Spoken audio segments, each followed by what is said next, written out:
تلك حدود الله ومن يتعد حدود الله فقد ظلم نفسه صدق الله ومولانا العظیم۔ مدینے کے گدا دیکھے ہیں دنیا کے امام اکثر، بدل دیتے ہیں تقدیر محمد کے غلام اکثر صلی اللہ تعالیٰ۔ بلا تمہید انتہائی مختصر اور انتہائی قیمتی پیغام آپ احباب کے سامنے دینا چاہتا ہوں۔ جب ملک پاکستان بنا تھا اس وقت یا رسول اللہ کہنے والے 80 سے 90% لوگ تھے۔ دوبارہ جملہ سن لیں، جب ملک پاکستان بنا تھا اس وقت یا رسول اللہ صلی اللہ علیہ وسلم کا نعرہ لگانے والے 80 سے 90% لوگ تھے۔ اس کے بعد کیا ہوا؟ ہم دلائل کے ساتھ محبتیں نہ بانٹ سکے، حکمت عملی کے ساتھ محبوب کا پیغام نہ پہنچا سکے، لوگوں کے دلوں کے اندر قرآن و سنت کی روشنی منتقل نہ کر سکے۔ آج نتیجہ ہے کہ یا رسول اللہ کہنے والے 60 سے 65% ہیں۔ میرا سوال یہ ہے باقی 20% کدھر چلے گئے؟ آپ جواب دیں گے دائیں بائیں ہو گئے، اللہ کے نام پر دھوکہ کھا گئے، آقا کے نام پر دھوکہ کھا گئے، قرآن کے نام پر دھوکہ کھا گئے، حدیث کے نام پر دھوکہ کھا گئے، بزرگوں کے نام پر دھوکہ کھا کر انہوں نے یا رسول اللہ کا نعرہ چھوڑ دیا۔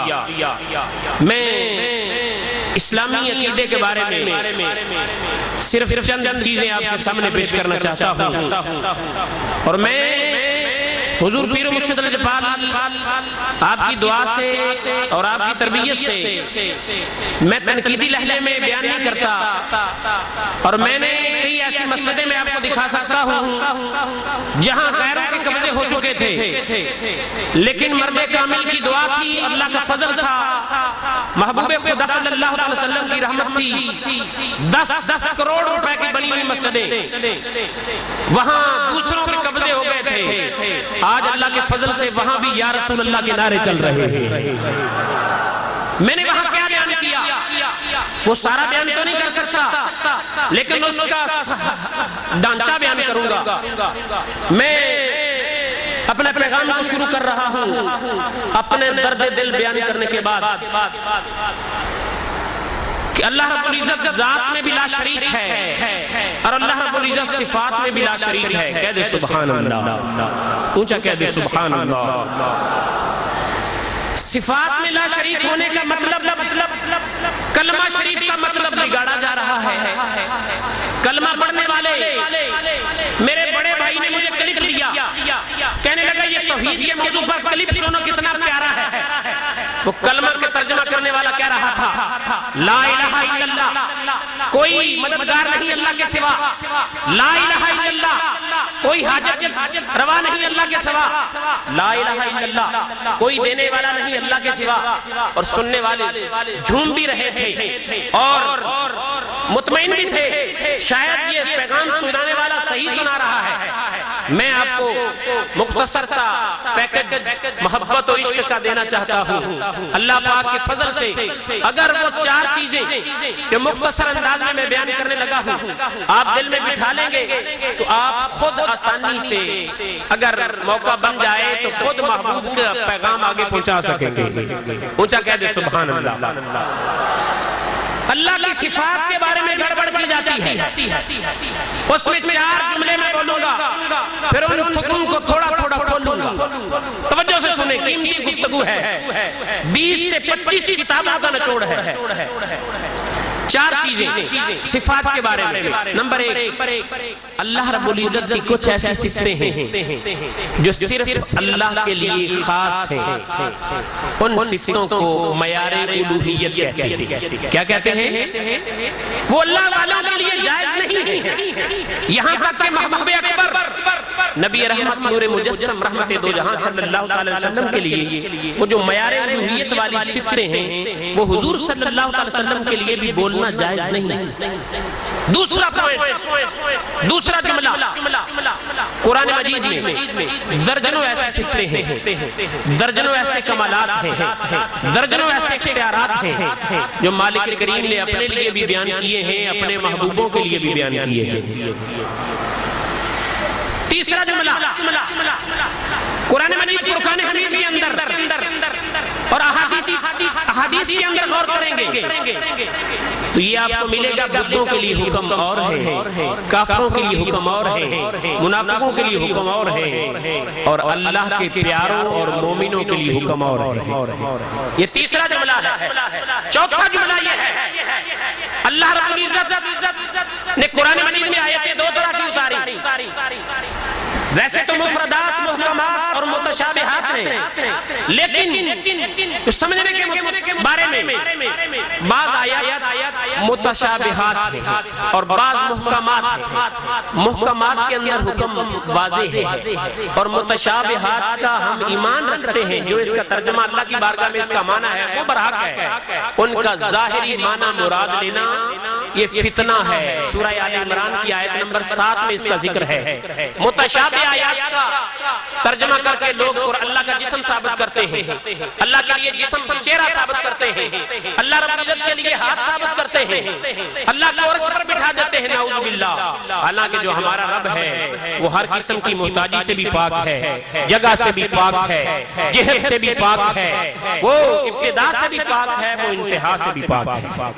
یہ چار جملے ان کو اب میں تھوڑا کھولتا ہوں تاکہ محدود وقت میں میرا پیغام جو ہے دلائل نہ دے سکوں گا، باقاعدہ مکمل دلائل نہ دے سکوں گا اس لیے وقت نہیں ہے، لیکن بنیادی ڈھانچہ آپ کے سامنے چار جملے بولنے.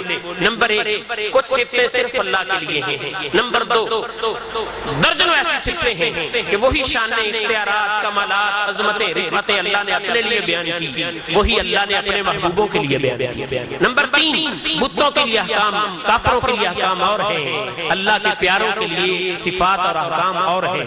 نمبر 4 جو متشابہ آیات ہیں ان کا ظاہری معنی مراد لینا یہ کفر ہے، یہ اللہ رب العزت کی بہت بڑی توہین ہے. یہ چار جملے ہیں، ان جملوں کو اب میں تھوڑا کھولنے کی کوشش کروں گا. آپ یقیناً جو علمی ذوق رکھتے ہیں وہ اس گفتگو کو آپ سمجھ رہے ہوں گے کہ میں نے کتنی پلکوں سے نمی مانگ کے لائی ہوگی، پیاس سب پھول کی شبنم نے بجائی ہوگی. بہرحال یہ چار جملوں کو تھوڑا کھولتا ہوں. انشاءاللہ ان چار جملوں پر آپ سمجھ سکیں گے کہ کون سی صفت اللہ کے لیے جائز ہے، کون سی اللہ کے لیے جائز نہیں ہے، اور کون سی صفت اللہ کے پیاروں کے لیے جائز ہے اور کون سی صفت اللہ کے پیاروں کے لیے جائز نہیں ہے.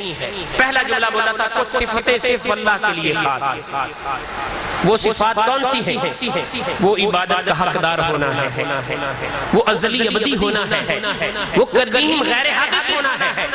یہ مختلف لفظوں سے لیکن میں 2 ہی لفظ بولوں گا. ہمیشہ سے ہونا یہ صرف مالک کریم کی شان ہے.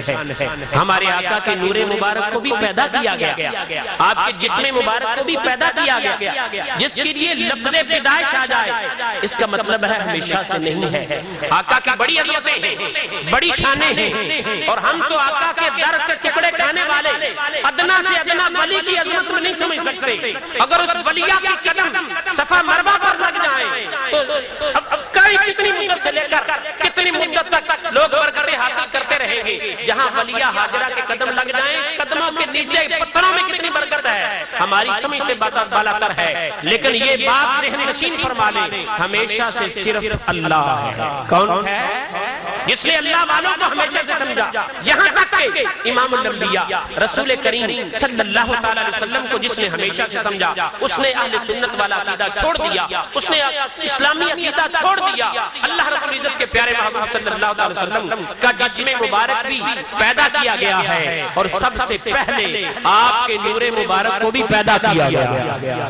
دوسرا جملہ دوسری صفت وہ ہے عبادت کا حقدار ہونا. عبادت کا حقدار صرف اللہ ہے. اور کلمے کے یہ دو ترجمے آپ کر سکتے ہیں, لا الہ الا اللہ, عبادت کے لائق کوئی نہیں اللہ کے سوا. یا دوسرا ترجمہ آپ یہ بھی کر سکتے ہیں, لا الہ الا اللہ, ہمیشہ سے کوئی نہیں اللہ کے سوا. اس کے علاوہ کوئی تیسرا ترجمہ شریعت مطہرہ اجازت نہیں دیتی, اسلام اجازت نہیں دیتا. 1300 سال پچھلے, 1400 سال آخری صدی چھوڑ دیں, پچھلے 1300 سال دیکھ لیں, کسی بزرگ کامل کی تحقیق اجازت نہیں دیتی کہ بندہ کلمے کا اور کوئی ترجمہ کرے. صرف یہ دو ترجمے کر سکتے ہیں, عبادت کے لائق کوئی نہیں اللہ کے سوا اور ہمیشہ سے کوئی نہیں اللہ کے سوا. باقی جو ترجمے کیے جاتے ہیں وہ قرآن خود پکڑ کرتا ہے, قرآن خود آگے رکاوٹ بنتا ہے اور قرآن خود اس کا رد کرتا ہے کہ اللہ رب العزت کے. لہذا پہلا جملے کی میں نے تفصیل تھوڑی سی بتا دی, اس کے لیے قرآن کی ایک آیت سن لیں. فرمایا وَقَضَىٰ رَبُّكَ أَلَّا تَعْبُدُوا إِلَّا إِيَّاهُ, تیرے رب کا فیصلہ ہے عبادت کا حقدار صرف اللہ ہے. صرف کون ہے؟ سارے بولے صرف کون ہے؟ اونچا بولے کون ہے؟ کون ہے؟ اللہ ہے. اور ہمیشہ سے صرف کون ہے؟ یہ دو صفتیں صرف اللہ کے لیے ہیں.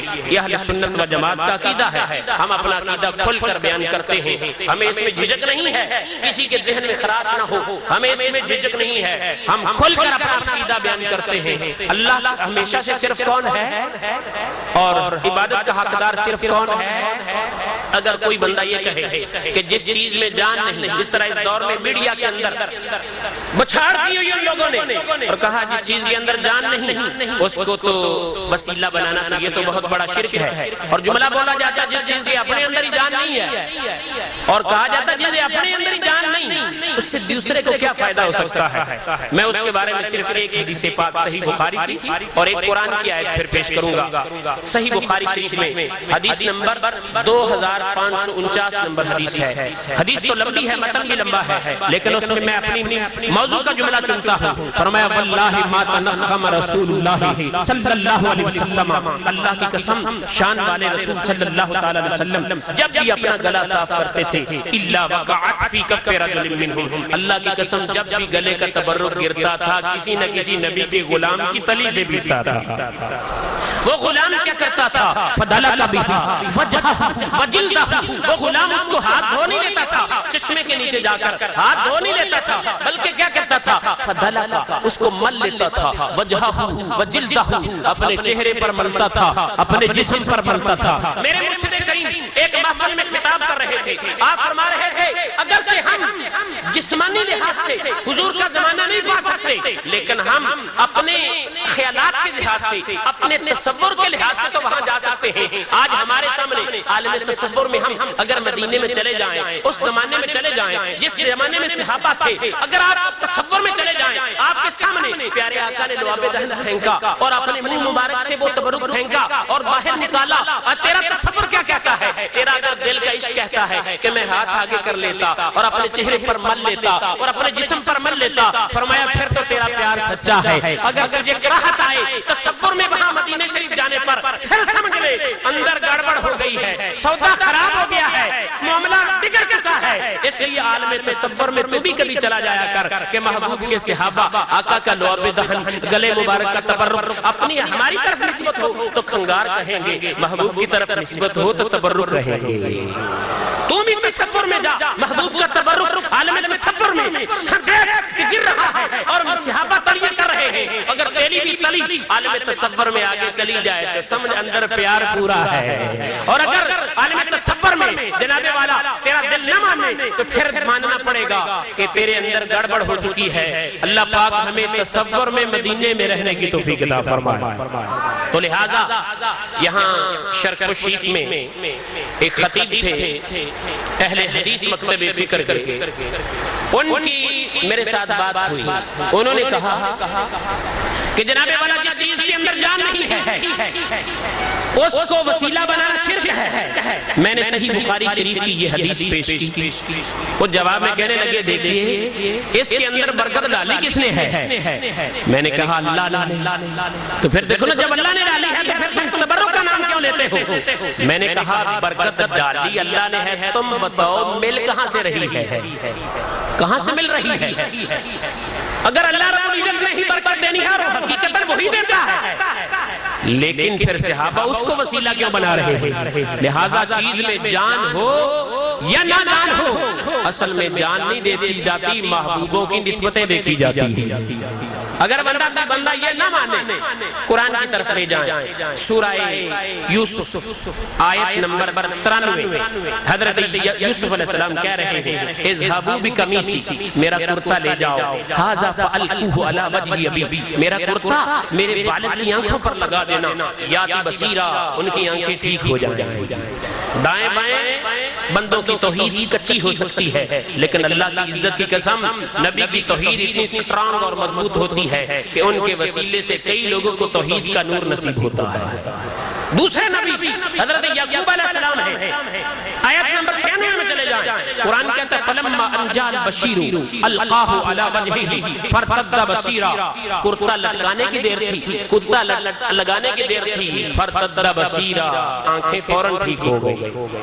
یہ نظریہ ہے۔ ہم پوچھتے ہیں آپ سے یا آپ ہم سے مجھ سے پوچھ لیں کہ کرتے میں جان تھی، تو آپ جواب دیں گے جان نہیں تھی، کرتا بے جان ہے، کرتے میں جان نہیں ہے، نہ لعاب دہن میں ظاہری طور پر جان ہے، لعاب دہن بھی شفائیں بانٹ رہا ہے، کرتا بھی شفائیں بانٹ رہا ہے۔ اس لیے میرے دوست بے جان چیز کو وسیلہ بنانا، اگر اس کی نسبت اللہ والوں سے ہے، اس کی نسبت کو دیکھا جاتا ہے، جان کو نہیں دیکھا جاتا۔ اور ایک غلط فہمی یہ بھی چھوڑی جاتی ہے کہ منہ کرنا عبادت ہے۔ یاد رکھنا ہم قبلہ کی طرف منہ کرتے ہیں، لیکن اللہ کی عزت کی قسم ہم قبلے کی عبادت نہیں کرتے، ہم صرف ادھر منہ کرتے ہیں۔ کیوں؟ ہمارا نظریہ ہے عبادت کا حقدار صرف کون ہے؟ سارے بولو کون ہے؟ کون ہے؟ ہم کعبے کی طرف منہ کرتے ہیں، کعبے کی عبادت نہیں کرتے، کعبہ ہمارا مسجود نہیں ہے، کعبہ ہمارا معبود نہیں ہے، ہمارا نظریہ ہے عبادت کا حقدار صرف اللہ ہے، صرف اللہ ہے، صرف اللہ ہے۔ جس نے اللہ کا علاوہ کعبے کو عبادت کا حقدار سمجھ لیا، اس نے عقیدہ اہل سنت چھوڑ دیا، اس نے اسلامی عقیدہ چھوڑ دیا۔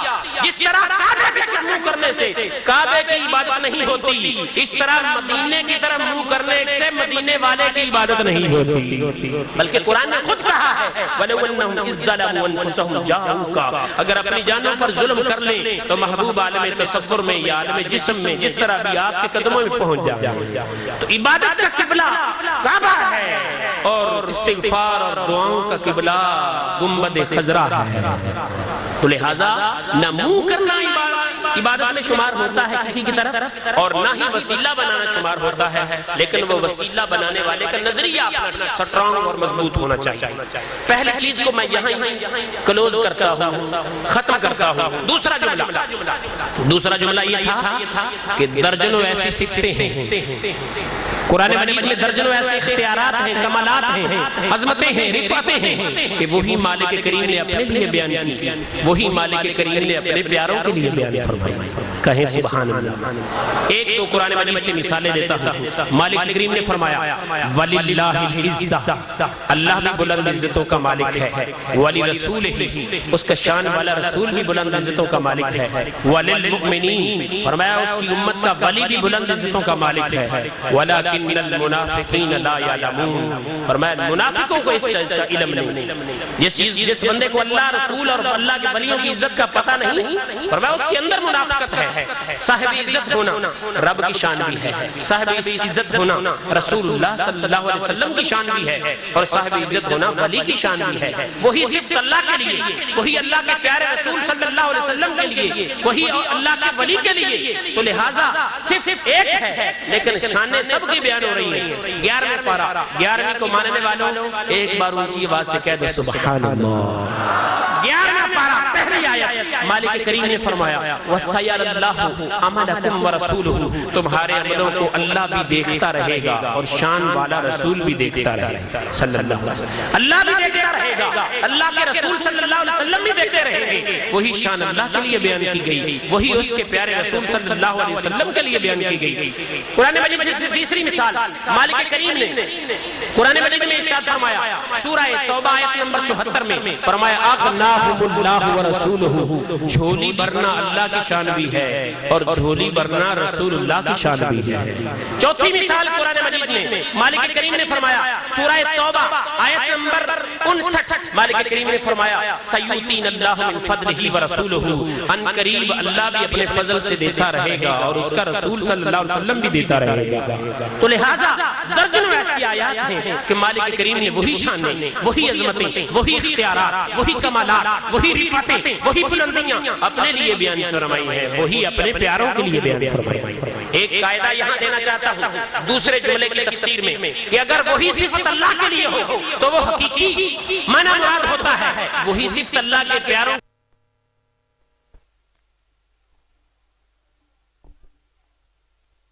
ضروری ہے۔ یہ اہل سنت و جماعت کی کتب کے اندر اور علماء کرام کی تحقیقات کے اندر بکھری ہوئی چار شرطیں تھیں، میں آپ کے سامنے ان کو بیان کرنے کی کوشش کرتا ہوں۔ حقیقی صفات اور مجازی میں فرق یہ ہے، چار فرق ہے۔ نمبر ایک، اللہ رب العزت کی صفت ہر صفت ہمیشہ سے ہے، اللہ کے پیاروں کی صفتیں، عظمتیں، کمالات، اختیارات برحق ہیں مگر ہمیشہ سے نہیں۔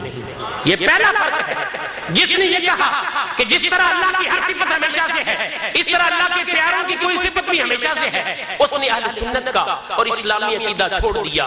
اس لیے یہ دل میں بٹھانا ضروری ہے کہ اللہ کی ہر صفت ہمیشہ سے ہے اور پیاروں کی عظمتیں برحق ہیں، شانیں برحق ہیں، کمالات برحق ہیں، اختیارات برحق ہیں، معجزات، کمالات، عظمتیں برحق ہیں مگر ہمیشہ سے صرف اللہ کی صفتیں ہیں۔ یہ حقیقت و مجاز کی پہلی شرط ہے۔ دوسری شرط یہ ہے مالک کریم کی ہر صفت ذاتی ہے اور مالک کریم کے پیاروں کی ہر شان اللہ کی عطا کردہ ہے۔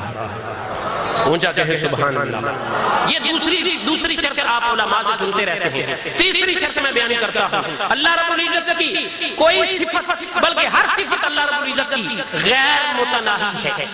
غیر متناہی کا مطلب ہے وہ دیکھتا ہے، اس کے دیکھنے کی کوئی حد نہیں ہے، وہ سنتا ہے، اس کے سننے کی کوئی حد نہیں ہے، وہ جناب والا قدرت رکھتا ہے ہر چاہت پر، اس کی قدرت کی کوئی حد نہیں ہے۔ اللہ رب العزت کی ہر صفت غیر متناہی ہے، کسی صفت کی کوئی حد نہیں ہے اللہ کے پیاروں کی، اللہ کی بارگاہ میں، نہ کہ ہمارے سمجھنے کے لحاظ سے۔ جملہ غور سے سن لینا، بعد میں دل میں بات پیدا ہو جائے۔ اللہ رب العزت کے پیاروں کی صفات کی اللہ کی بارگاہ میں، نہ کہ ہمارے سمجھنے کے لحاظ سے۔ اللہ کی بارگاہ میں بالآخر کوئی نہ کوئی حد ہوتی ہے، کوئی نہ کوئی اللہ کے پیاروں کی صفات متناہی ہوتی ہے اور اللہ رب العزت کی ہر صفت غیر متناہی ہے، یعنی اللہ رب العزت کی کسی صفت کی کوئی حد نہیں ہے۔ پیاروں کی اللہ کی بارگاہ میں، اللہ کی بارگاہ میں، جملہ بار بار سن لیں، اللہ کی بارگاہ میں کوئی نہ کوئی حد ہے، لیکن ہمیں میں نے پہلے بیان کر دیا کہ ہمیں تو ایک بلیا اماں ہاجرہ کے جہاں قدم لگ جائیں اس پتھر کی شان کی سمجھ نہیں آ سکتی۔